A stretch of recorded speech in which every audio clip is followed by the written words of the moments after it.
Hello, everybody. Welcome to the Communication 24/7 podcast, where we communicate about how we communicate. I'm your host, Jen Furlong. Today, have a very special episode planned for you. I have Marlene Chism in the studio. Marlene, thank you so much for joining us today. We have a lot to learn from you. You're an author, speaker, expert in keeping the drama out of the workplace, or at least trying to. So there's going to be a lot for us to talk about. But yeah, thanks again for being willing to be on the show and sharing your expertise in this area. Well, thanks for having me, Jennifer. I'm excited about what's going to unfold. Oh, yeah, absolutely. We were just talking right before the countdown began how, we're just going to kind of see where this takes us. And those of you who, if you're watching live, we are live on Facebook as well as LinkedIn and YouTube. Please don't be shy.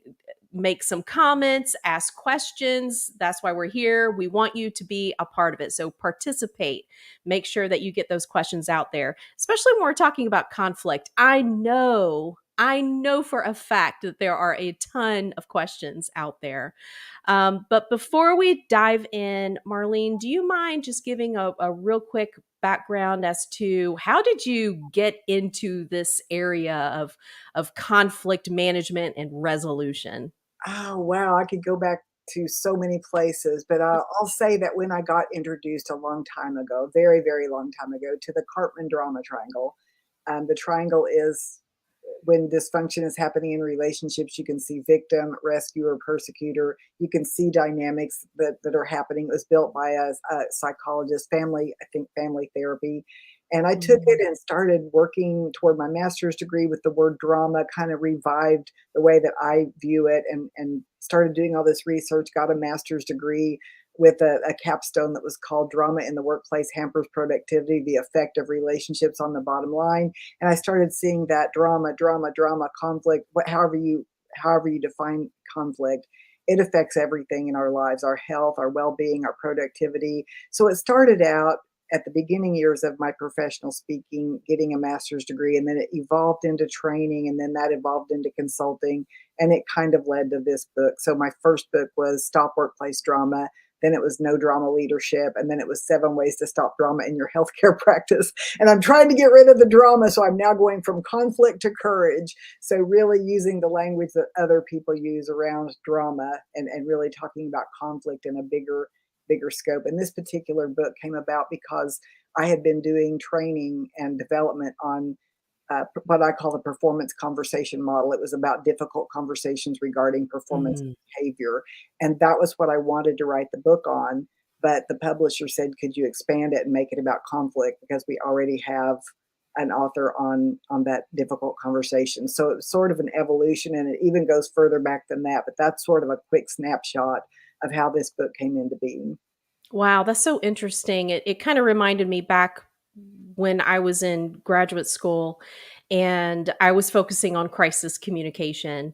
And we were living up in the DC area at the time. And this is when the DC area sniper was happening, just shooting out of nowhere. People are trying to fill up their cars with gas while running laps around the gas station because it was a horrible, horrible way to live. And I remember thinking in terms of how, say, when you're in a school system, and something terrible happens, and we have all of these different identities, right? We're as a teacher, as a mom, as a friend, as a guardian, and how all of those identities, will sometimes they actually will conflict with one another when you're thinking about what is the right thing to do, what is the way to handle, this particular situation.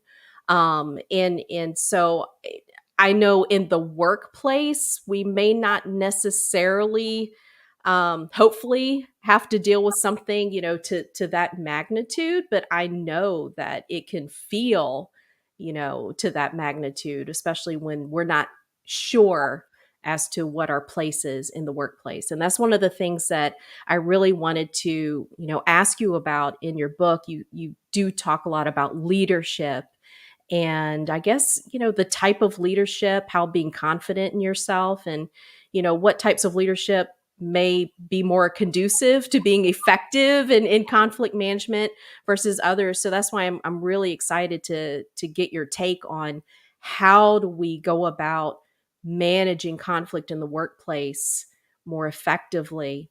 Um, my first question before we get to that, though, one of the things that I know I talk to people about when we talk about conflict in the workplace is our perception of conflict.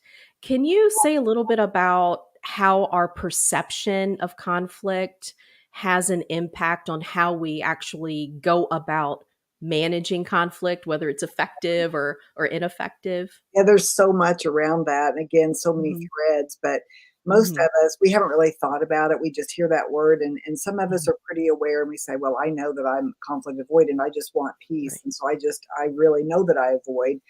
And we avoid it, or if we're uncomfortable with it, it's because of how we our narrative about conflict. And I've had these Mhm. narratives as well, that it's a win, like it's a win lose, it's a battle, it's a Mhm. clash, they're my enemy.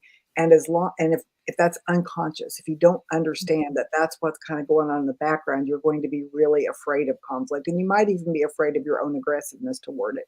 So how I started this book really was to say, I don't really say embrace conflict, it's going to give you, I Yeah. mean, let's get real. It's like I said earlier, I'm a Yeah. little more cynical now, and I used to, I probably would. So let's just embrace it, and we just know. Mhm. But I just say now it's about facing the fact that if you're a leader, you will have conflict. You will have to Yes. handle conflict, and most people don't realize that. So Mhm. what I'm saying now is that if you look at conflict as simply opposing drives, desires, and demands, the way that I visualize that is two arrows kind of going in opposite directions, Mhm. so that if you can depersonalize it, even though you may for a moment feel that that person is against you or they're an enemy or that you need to win this one and you're kind of loaded for bear, just say, okay, so they have opposing drives, desires, and demands. We're not aligned. We're not going in the same direction. But then this makes me curious. What are their desires, drives, and demands? And they may not even be aware of that either.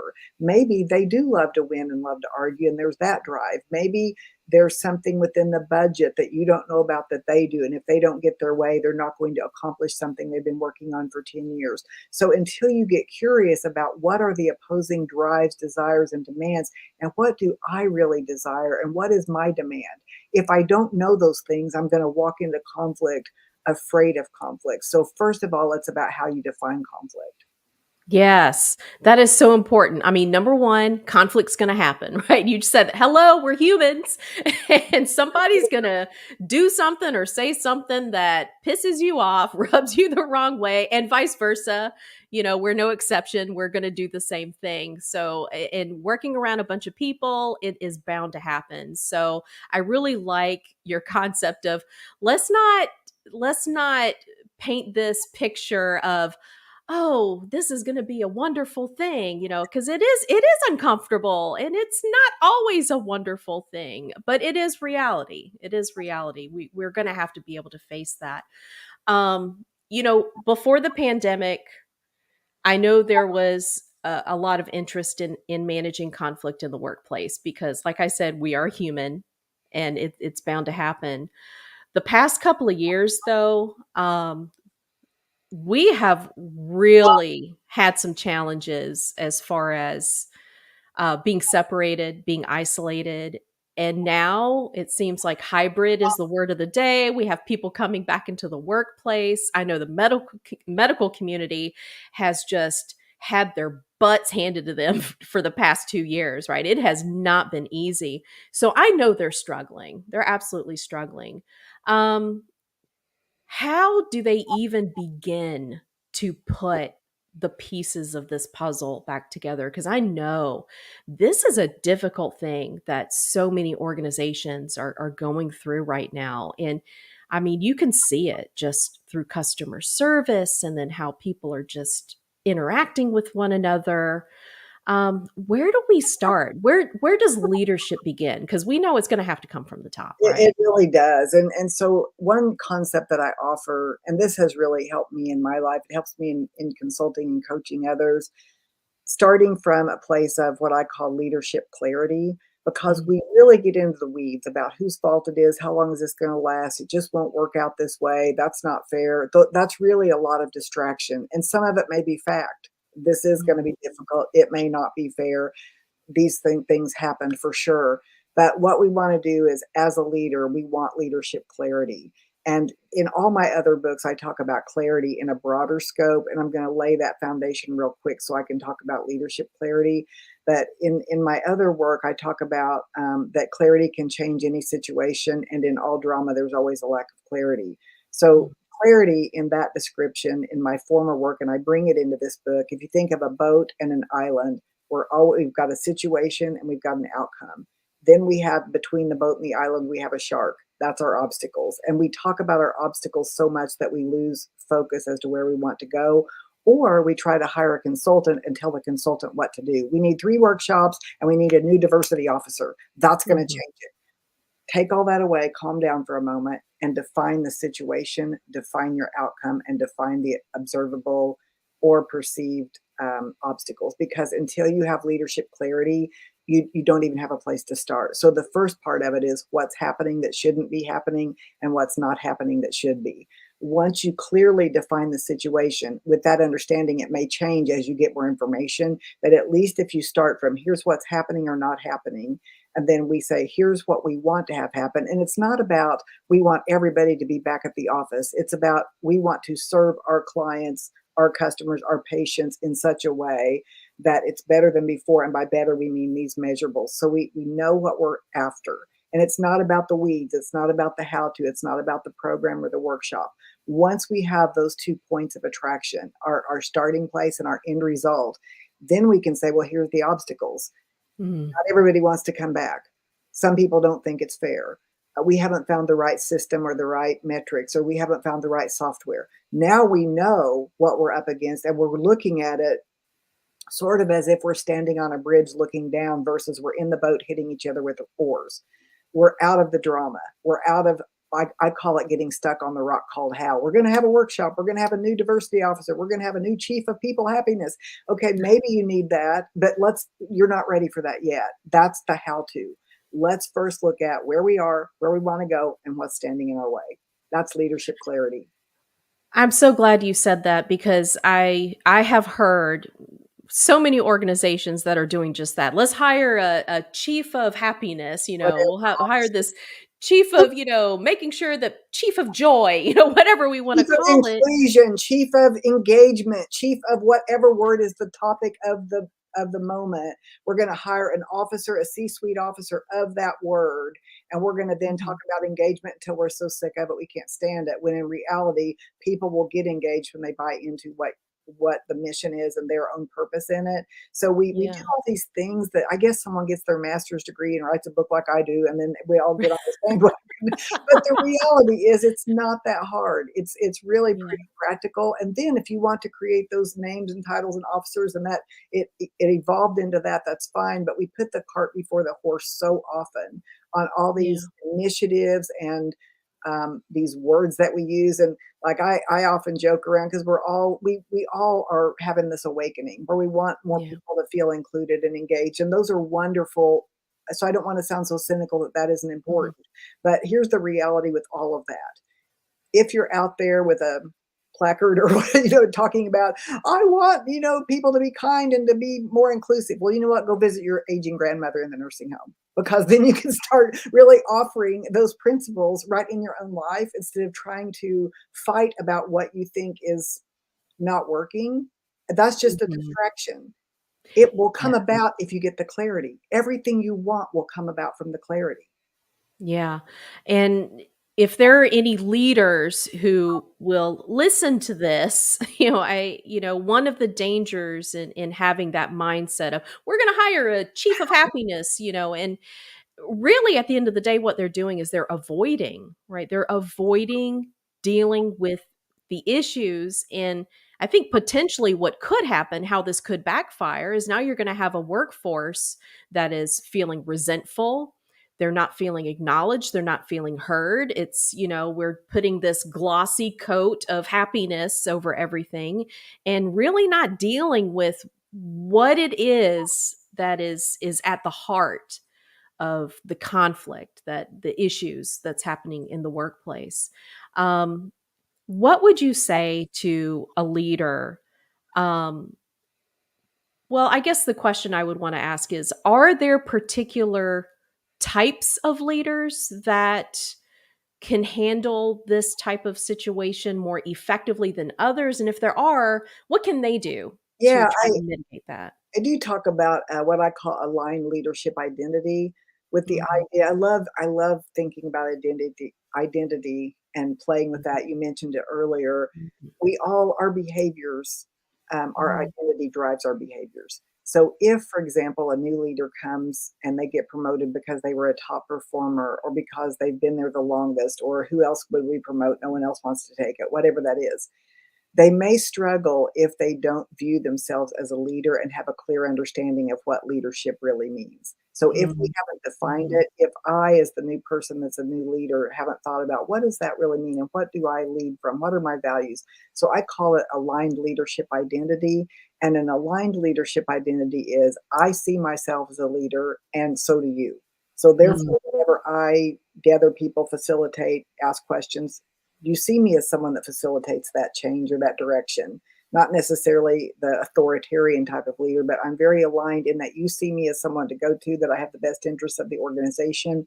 The other two that I talk about is I see myself as a leader, but you don't. That's probably the mhm, person that likes to be bossy and get things done. And I'm a leader. I'm doing most of the work. Why don't other people see me as someone that to take charge or to hire me as a leader? And then there's the one who others see you as a leader, but you don't see yourself as one. So you feel not confident. You don't go to your executives to say, coach me a little. And instead, you try to make them feel like you know what you're doing because you don't want to look bad. So that's misaligned leadership, both of those other two, where you do not feel like a leader or you do and others don't see you as one. So, what you want to do to be able to equip yourself with this conflict and the things coming up in our world is not only do you want others to see you as a leader, but you need to see yourself as a leader. wow, that is so important.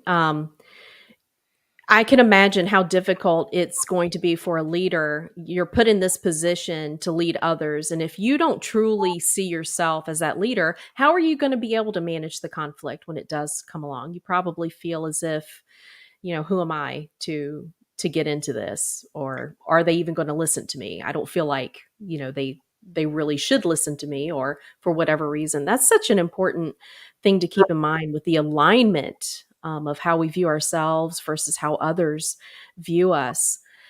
So let's say you've been a leader for a while, and you're that, the country club type of leader, right? Hey, I'm everybody's best friend, right? Hey, everybody, I want everybody to like me. Let's make sure that we have some drinks later. And then when the crisis comes along, or there's conflict that happens, I imagine that can make it a little difficult for those types of leaders. So what recommendations, because like you said earlier, you're not the authoritarian, right? You don't want everyone hating you at the organization, but then at the same time, you can't be everybody's best friend at the organization to manage this conflict. So, what do we do? What's interesting about that is people think a lot of times that that's just a brand new leader that likes to be the best friend, but it's actually it's not. I even see that with executives. So I want to talk about kind of Mhm, three different behavioral styles, if you don't mind, that mhm, are what I call the three dysfunctional leadership behaviors. So that first one is mhm, best friend.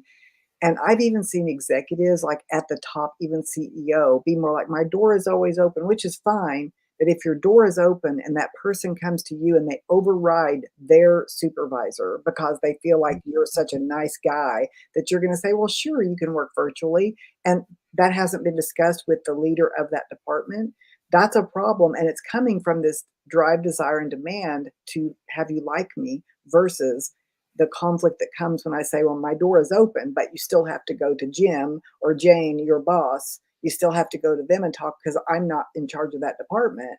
But I appreciate you talking it through. Have you talked with them? Like, they don't even notice that that's happening, and people will learn how to manipulate up if they think they can get by with it because of that standard of being so nice and he's so great, he's not untouchable. But that's not necessarily the way that you need to be because it hurts your other leaders right below you. So that's the best friend leader. That also happens with brand new leaders that are like, well, you know what? We're all adults and If I'm nice to them, they're going to be good to me. And it just doesn't work that way because someone's going to take advantage or they're going to do something wrong. And then you're going to have to lay the hammer down, and that's not going to feel good. So there's the best friend leader, then there's the hero leader, and that person is probably the great performer. They were a star whenever they were a solo performer, and now it's hard for them to share that limelight. So they have a hidden desire or drive to still be in the spotlight versus putting you in the spotlight. So therefore, oh, I can do it. I can get it. Well, I've always worked harder than everybody else.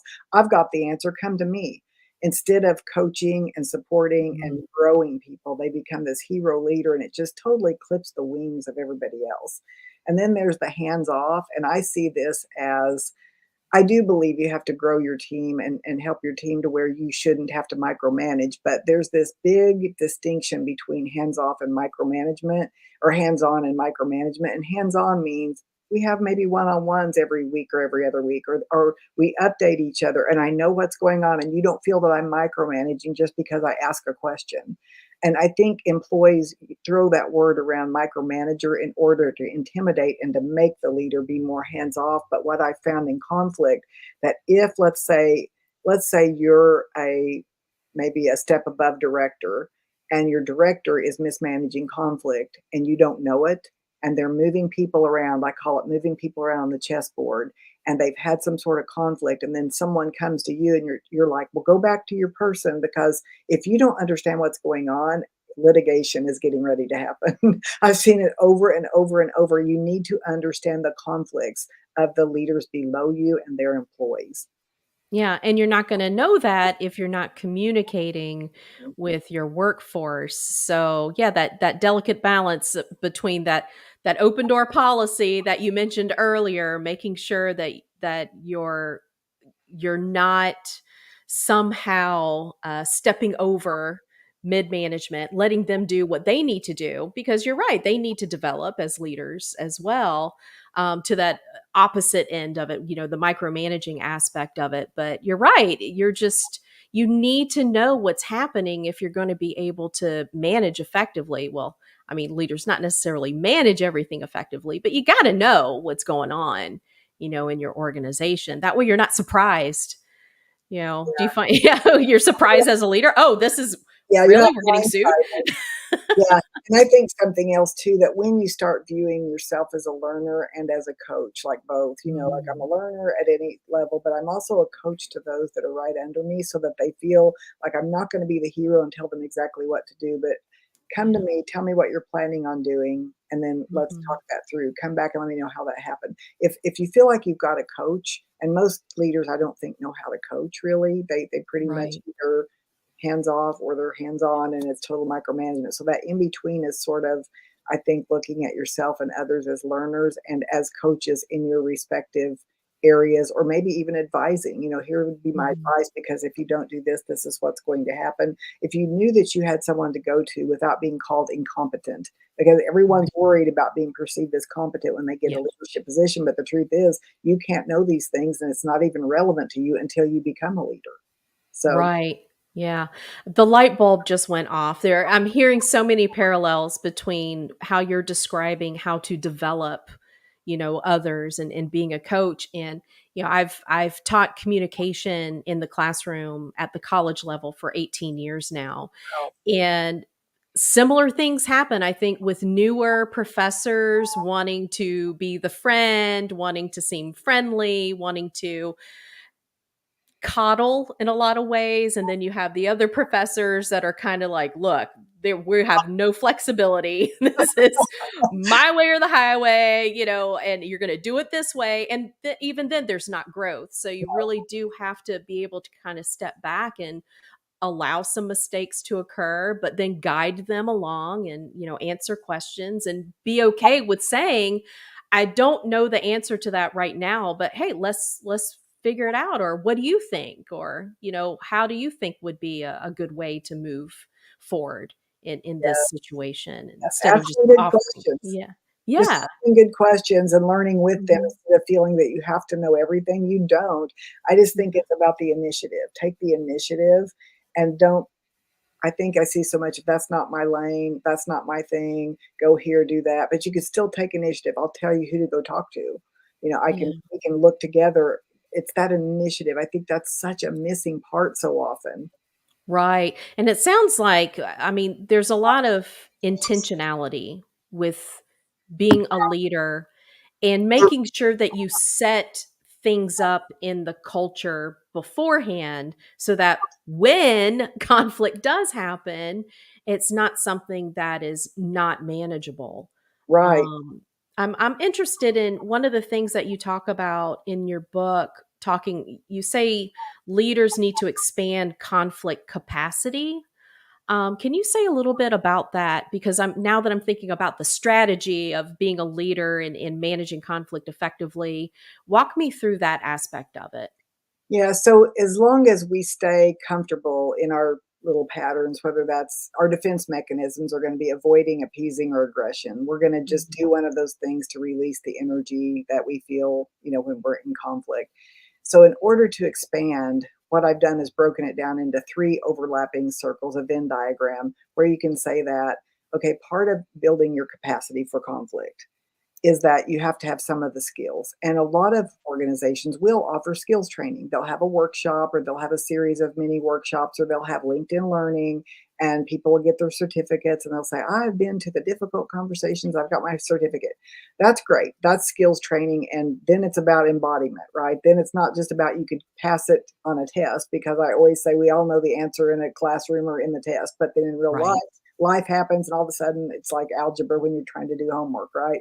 Mhm. So what you want to do is you want to the inner game. So the skills is the outer game. That's the outer game. We learn the skills, the ways to say things, the way to say it positive instead of negative, ask for what you want versus what you don't want, get curious versus having the answer, that kind of stuff.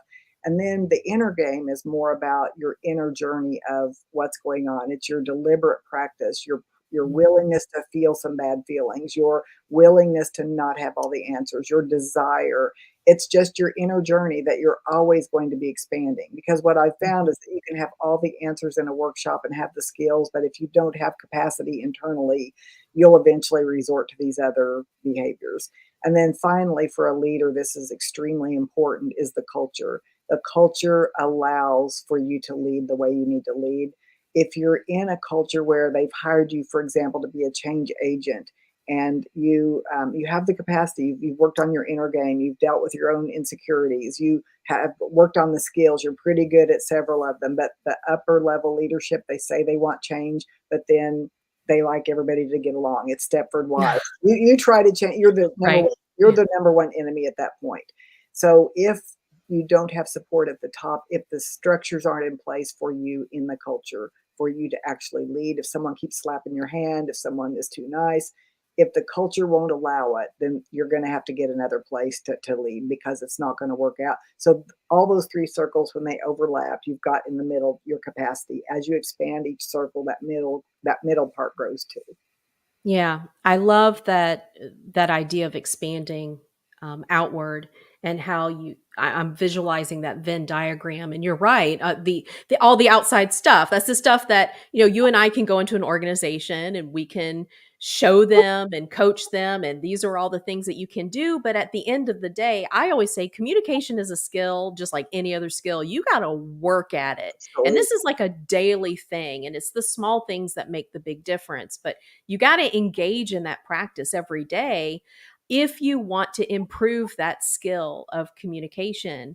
Um, but that requires, like you were explaining, that inner work. And that can be a really uncomfortable process for a lot of people. I had an experience several months ago. I'm not going to say where I was. I'm just going to say we were doing some activities where I asked them to really think about their experiences and how those experiences have impacted them as communicators, because we talk about different styles of communication, so on and so forth, and how it impacts how comfortable we are with dealing with conflict, on a daily basis. How many interactions do we have with people who are different from us? And it's not necessarily race, No. it's all kinds of things that we talk about diversity. And there was one person in particular. he was not having it. He became so defensive and uncomfortable. And this was a manager. Um, how, as a leader, how can we encourage, or can we encourage others, I guess, to be willing to look inward and understand that it's okay if we're feeling a bit uncomfortable, and if it's okay if there's maybe some things that we're not exactly proud of. That's why we're doing this, so that we can get better, be better tomorrow than we are It's today. How can you be a leader in that? it's scary to deal with someone who's very defensive, but you've hit a hot Yeah. button. Mhm. So I think first you have to create that safe space for someone to feel what they feel. Like, it's okay that you're Mhm. defensive. It's not my job to make you not defensive and walk on eggshells. Like, Mhm. it's just okay. Mhm. So there's a couple of skills I would use here. One is just the observable behavior. Like, Mhm. Ted, when I mentioned this, I noticed that your voice got loud. Mhm. Walk me through what's happening. Yeah. Or Yeah. I like, when I hear you say that, it makes me gasp because I feel a little bit of fear, like I've made you Mhm. angry. Because if we share a perception is just my interpretation. It might be wrong. And if I say, like, I'm just perceiving that I've made you angry or that you're in a mood, and if they say, oh, they almost always will say, oh, no, no, not at all. You're just sensitive. Yeah. Almost always the defensive person will say something like that, which Mhm. might be even true, but you can say, Mhm. "Oh, okay, well, I wanted to bring it up for the purpose of us communicating better." So it's observable behavior representing myself, like what I'm experiencing. Like right now, I'm withholding a bit because I feel that you're really passionate. And then they might Mhm. go, "Oh, I'm sorry. Yes, I am." And now you're back. You're back and you've created that safety. But it's really important that we don't make someone wrong for how they trigger. Mhm. We all get triggered. And I think, as you said earlier, communication is difficult and it takes a lot of work. And the reason it's difficult is not because the skills themselves can't be memorized or practiced, but when we're dealing with real communication, we're dealing with old wounds, we're dealing with psychology, our family of origin, our own Mhm. interpretations, our own blind That's right. spots. The inner game is about that stuff. And Mhm. to get good at that stuff, you have to expand your feeling sense. In other words, let things kind of flow through you, even when it doesn't feel good. When it normally feels better to scream and yell at someone or say, my way or the highway, you learn how to take the space and let that horrible feeling sit for a moment. I can honestly say I'm not good at that all the time. Sometimes I do trigger and I'm rude or quick sometimes. Like, that's more my pattern than avoidance. Some Mhm. people avoid and withdraw and they get depressed. I'm more of an aggressor, but I've recognized it. So recognizing it is the first part. Like, oh, I avoid, or oh, I get, kind of crazy. So if you can say to someone, and we all have to say to ourselves, it's okay for me to not feel good for a day. It's okay Right. for me to be uncomfortable. In fact, I say when it comes to growth, comfort is not a requirement at Mhm. all. And that doesn't mean you're not being authentic just because you're not comfortable. So you Right. have to be okay with discomfort. That's what makes you expand on the inner game. Mhm. I That makes me think of something that I don't know where I heard this before, but I've been repeating it ever since for a long time. Give yourself permission to be human. Yeah. That's that's where we are. We are we're not robots. Right. So give yourself permission to be human. And yeah, I have your temper tantrum for, I do the same thing. When I recognize that I'm just kind of I can feel it. I Yep. can feel that negative energy starting to rise up, whatever has just happened. And sometimes you do need to say, okay, I'm going to give myself a timeout. I'm going to give myself permission to have my temper tantrum for 20 minutes. Let me go close my door, whatever it is I got to do. And then at the end of the 20 minutes, let me really think rationally. Let me start thinking with, that part of the brain rather than the emotional brain, so I can, handle this. Um, you also talk about, in your book, sometimes leaders, though, will unintentionally mismanage conflict, because of avoiding, right? Because of avoiding the conflict. Um, and you said they fall into patterns of coping mechanisms. Would you mind just explaining those coping mechanisms? Because I'm sure that I'm not alone in being able to recognize some of those coping mechanisms. And we don't always recognize that we're coping. And, wow, the more Mhm. you write a book on something like this or study it, the more you see for yourself of your own. Yeah. It's easy to look at everybody else's stuff, right? Harder to Oh, look at. yeah. Oh, yeah. Yeah, but in the book, this might be what you're referring to. I call it the three A's: avoiding, appeasing, and aggression. And Mm. so, an example of avoidance, an example, because a lot of times avoiders know they avoid, but they don't know how often they avoid. And then there's some that just identify with being nice and they don't understand that's avoidance. Because Yeah. if someone comes to you with your open door and they ask for a favor from you, and you say, okay, you've just avoided hurting their feelings or telling them they've got to go to their manager. You don't realize that that Mhm. was avoidance or that was appeasing, perhaps. But Mhm. avoidance, one that I see a lot in the workplace, is, let's say a group of people aren't getting along, or one person's coming to tattle or complain about someone else, and maybe another person does too, or maybe you believe the one person that represents everyone. We all feel that way. That's a trap right there. But Right. then you say, okay, well, you know what I'm going to do? We're going to have a reorganization. These two people are going to go work in the basement, and we're going to say, we had to do this. Mm. We're going to make up a story about why it had to happen. And we're going to like maybe make people apply for it. But you two are the two that got chosen. So I'm avoiding saying, what's going on here? What is the real situation here? I've avoided doing my own investigation. I've avoided the own accountability I have as a leader. I believe my favorite person that said everybody feels this way. And now I've taken it on myself to make sure nobody feels unhappy. Now Mm. I've taken it upon myself to make sure everybody's happy because we've moved the problem person. So that's avoidance. So that's moving a person from one department to the next, or saying something like, well, I inherited them, so I can't really change the evaluations now. They've been getting by with it for like 3 years, and I've inherited them, so, I mean, what can I do? I inherited it. I was at a conference one time, and I'd done a workshop or a program, and a person came and said, "This was so good. Unfortunately for me, there's nothing I can do because I inherited this person." And I said, "Really?" I said, "That is tough." I said, "How long have you been the leader?" 12 years. What? I've inherited them, and that's gonna be my story now for, like, for the rest of my life. But anyway, I just smiled because I thought, "Wow, this is not the time I for." was gonna ask you, did you have your poker face on when I when just they said that, or did you react? I'm wow, like, because "What?" I'm trying to sell books, so I'm avoiding that conversation like the plague. No, Right. I'm joking. No, but I just went, "Oh, okay," and I thought, "Wow, that's great for a speech or for an article right there." Mhm. But, there's a timing for things as well, and, this was not that timing, and it was a very brief interaction. But avoiding is that, um, doing the things to keep me from feeling anything uncomfortable. Another one, which is real similar, and this is where people are very unaware of this one, and it's called appeasing.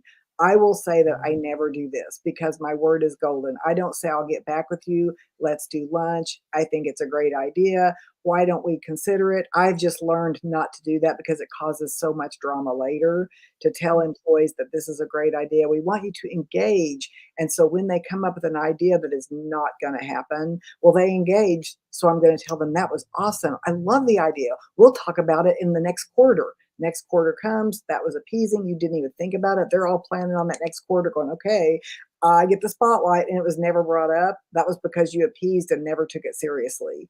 So I see appeasing all the time. If I love it, it's a great idea. I agree. I think we should do it, but it's really not up to me. I think that's appeasing, is just shoving it off. And even I think I write in my book about, because I see this all the time, someone asks you to get on a board of directors or a nonprofit board, and we'd love to have your talents. You're like, oh my God, thank you so much. I'm so honored. And you're like thinking, no, I cannot bear it. And then the time comes and you're like, okay, you know what? I got a sick daughter. My favorite cat is at the vet, and my mother just landed in the nursing home. You try to figure out something to get out of it because you appeased in Mhm. the moment, versus saying, let me think about it and get back with you next week, Tuesday at 3 o'clock, because I've got a lot on my plate and I'm not sure I can realistically. We don't want to do that. We like to Right. see the eyes sparkle. So that's appeasing. And then Yeah. aggression, which I said, is really more of my problem that I'm working on, is just more of a, like, done with the conversation, done. I'm clear what I want to do. I'm done entertaining. It's a low tolerance for certain feelings Mhm. whenever there's conflict, or when you've already thought it through so much and the other person isn't where you are. that need for speed or that impatience, which is something that's like I was burdened with that. I jokingly say that there's a flower named after me and it's impatience. But I think it's so important to work on self-regulation regardless of which pattern you have and to not judge people that have a different pattern, just to know that if you're in one of them, you're basically in all of them. Because in today's time, if you're driving in traffic and someone flips you off and you honk and flip them off, they're likely to pull a gun out and blow your head off. So Right, you yes. don't even have to start it. It can be someone else Mhm. cutting you off, and then you do something like, flipping the bird or whatever you do that's just a reaction. You don't even really mean it. And all of a sudden, someone else that's not regulated at all, that's not having a good day, and they're all wound up about politics, they're gonna run you over with their car or pull out a gun. Today, it's very important. I'm really working on those skills because we all react. And sometimes those of us that react, we just do it as part of the game. But for someone Mhm. else, it might be serious. So you can't afford to do it. Yeah, it reminds me of something I would tell my kids, when they were really little and, something would happen at school, they'd get in trouble and, it would start off with, well, so and so did and be like, not concerned about what so and so did. I want to focus on what was it that you did as a response to that, Yes. right? Because and as adults, you would think as adults, right? Just for us, that would become an easier process, but it's not. I think our go-to answer is we want to blame, well, so I and did. so did this and so did that. It's like, well, okay, we had a choice here when whatever so and so did, okay, and that's true. They may have done that, but we still have a choice at the end of the day. How are we responding to that? I We think just that couldn't goes back recognize to, the choice. That's the problem. We yeah, didn't recognize it because we were yeah, programmed and we just reacted. And then, yeah, I know that I do this too. We tell our story to our best friend, and they're like, "Well, they deserve, like, you know what? Let it go. They deserved it." We're like, "Oh, that was just the lemonade I needed in the desert, right? right. That's They right. deserved they deserved it. You had every right." And it's true that you have the right, but the question is, how do you want to show up? It's not that you don't have Right. the right to feel something. It's just, Hmm. did expressing the way you did that align with how the best of who you want to be? Like, if That's you right. always justify it, then you're never going to grow. But if you say, Yeah. "Well, yeah, they deserved it, but it's not how I wanna show up anyway. So, what I That's would do next time would be X." Yeah, yeah. Has there been a time where, with working with leaders or an organization or, a C suite, where you just knew that they're going to have to just completely reshift everything. Like this is just not going to work. I've seen it, but I've never gotten to work with them when it's Yeah. I see it all the time. I see Yeah. it all the time. Yeah, I do see it, and I don't always think completely, but I will often think that it's really sometimes the top leader is struggling Mm, to make hard decisions, and yeah. they're wanting, again, to make it complicated. Well, they were a star performer before, and now they're not really coaching their team, and so we need to have this big group workshop, this group. No, you as a leader need to talk with them and get to the bottom of it. I mean, I can do those things and we can still get there, that's for sure. I Yeah. can guide those conversations and you'll have new insights, but in the end, so often it is about a difficult conversation that needs to happen that has not happened yet, so often. Yeah. Yeah. So there is a team, and I'm actually thinking about a group that I'm gonna have to go back and work with them again. There's a team. Within the team, there's a lot of emailing that goes back and forth, right? And then each individual team member goes into the manager and they're complaining individually directly to the manager, but then the manager's not doing anything about it, right? And Mhm. so at the end of the day, that's exactly what you're talking about, is that manager, the leader needs to Yeah. help the manager develop those skills to be able to. Yeah, and there's lots of different strategies. It may be a group meeting to say, "Okay, here's what's happening." There's a Yeah. lot of Yeah. emails back and forth, and there's no direct Mhm. conversations. So I want you all to Mhm. think about what is it that you're wanting to create? What's not happening that should be Mhm. happening? And Yeah. we're not gonna blame, but we're all gonna get on the or my goal is to get us on the same page. Right. Or to even say, "I've allowed this for so long, and now I need to clean it up, so here's what we're doing Mhm. in the future." Yeah, yeah. Responsibility, accountability, right? And taking responsibility for steering that ship. Like you said earlier, I mean, this is the boat, you see the that's where we got to go, right? And it's so, taking that responsibility, that accountability piece into it. Um this has been a wonderful conversation, Marlene. Your book, and it's From Conflict to Courage. Where can we get your book? It's available on Amazon or anywhere you buy books, From Conflict to Courage. How to Stop There you Avoiding, go. Start Yep. Leading. All right. Amazon's usually And where people from the US get it. I think there's other places too, like Book Depository. right, right. Okay. Now, if we wanted to get in contact with you, how would what's the best way to do that? What are your social platforms that Yeah, you're on? I would say the easiest way is LinkedIn because I'm there a lot. I've Mhm. got a lot of Yeah. programs for LinkedIn Learning. So if you want to connect with me there, or go to the back end and say something, say that you met me here on this podcast, or my email is marlene@marlenechism.com, and that's my website is marlenechism.com. But LinkedIn, if you're on LinkedIn, that's a real easy way to just find me and to comment. Excellent. And I'll make sure that all the links are in the show notes. So anyone who's interested in that, they'll be able to find you and your book as easily as possible. As we wrap up, is there anything left that you think, man, let me touch on this one thing just before we leave to make sure that everybody kind of hears this piece? Was there a question that I left unasked that you would like to? Not necessarily, but I think this is something important to remember because we've gotten confused about this. So, disagreement, which is conflict is disagreement to some degree. Disagreement does not ruin relationships, disrespect does. Mm, So, if we can just remember that when it comes to conflict, someone can disagree. They can be on a different political spectrum than I am. They can see life differently, have different values, and I don't have to ever agree or convince them. I can always disagree, especially if we don't work together, but it's not the disagreement that's causing the problem, it's the disrespect. So the name calling, the labeling, leaving people out just because you don't like something is the disrespect. If we can have conversations without disrespect or even have different ideas and just be open a little bit and expand and be curious, we'll gain so much conflict capacity just from that understanding. wow. That is an amazing way to end the podcast. That is some very valuable advice right there. Thank you so much, Marlene, for being a guest on the show, sharing some of the talking points from your book, and just kind of sharing your wisdom as well. Conflict is not easy. It's not fun. It's a really difficult thing, and just having the information and figuring out how to get better at this is something that I think we all really want to be able to do. It's just putting in the work and making it happen. It's not an easy thing by any stretch of the imagination. So thank you again. So thanks for having me. All right.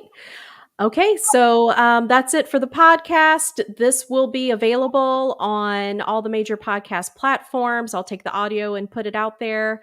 Anyone who is wanting to re listen to this is being live streamed on Facebook, LinkedIn, and YouTube. So you'll be able to go back and watch it as well. I encourage you to contact us, let us know any questions that you have, and hopefully I'll get Marlene back again and we'll continue this deep dive into conflict management and how to get that drama out of the workplace. All right.